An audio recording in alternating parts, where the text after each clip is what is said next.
భద్రాచలం పట్టణంలోని బ్రిడ్జి సెంటర్లో వేంచేసి ఉన్న శ్రీ అభయాంజనేయ స్వామి ఆలయంలో మంగళవారం ప్రత్యేక పూజా కార్యక్రమాలు భక్తి శ్రద్ధల నడుమ ఘనంగా నిర్వహించారు.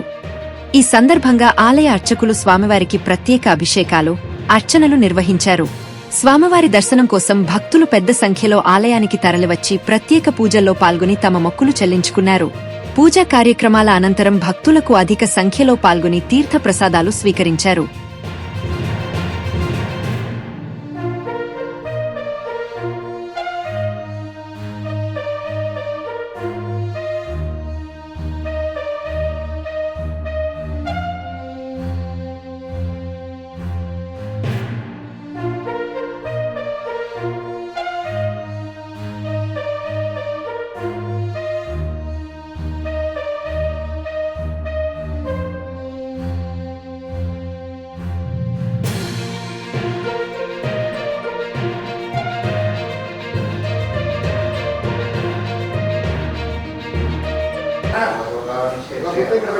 ओम सर्वमाय विजयनाय नमः। ओम सर्वरोगहराय नमः। ओम रक्षवे नमः।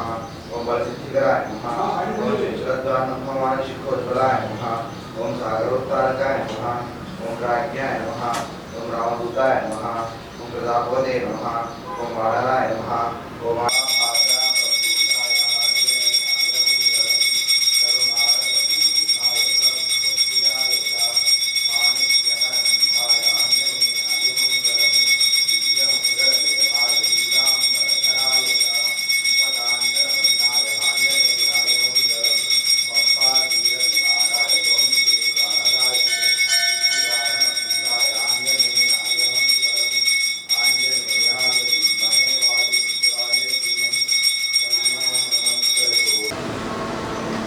जय श्रीराम श्रीमती रामानुजाय नमः। श्रीरामाय नमः। श्रीरामदूताय नमः।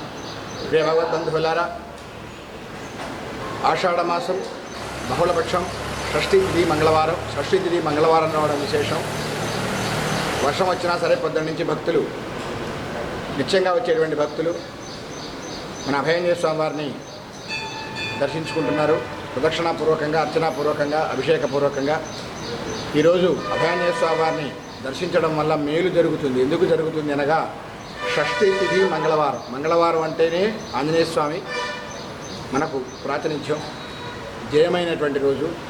రామాయణాన్ని జయవంతమైన కావ్యంగా, రమ్యమైన కావ్యంగా తీర్చిదిద్దడానికి ఆంజనేయ స్వామి వారు చేసినటువంటి సాహసోపేతమైనటువంటి సముద్ర లంఘనం, లంకాదహనం, సీతా దర్శనం.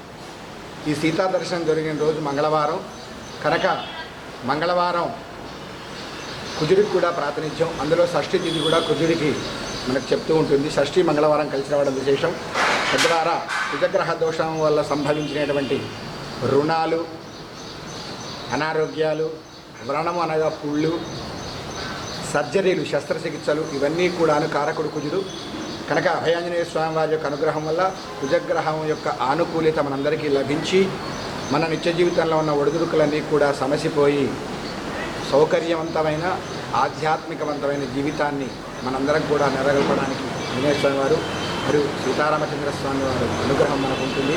కనుక ప్రతినిత్యం కూడా అభయాంజనేయ స్వామి వారిని దర్శించండి, ప్రదక్షిణాపూర్వకంగా విన్నవించండి, జీవితంలో విజయాన్ని సొంతం చేసుకోండి. జై శ్రీరామ్.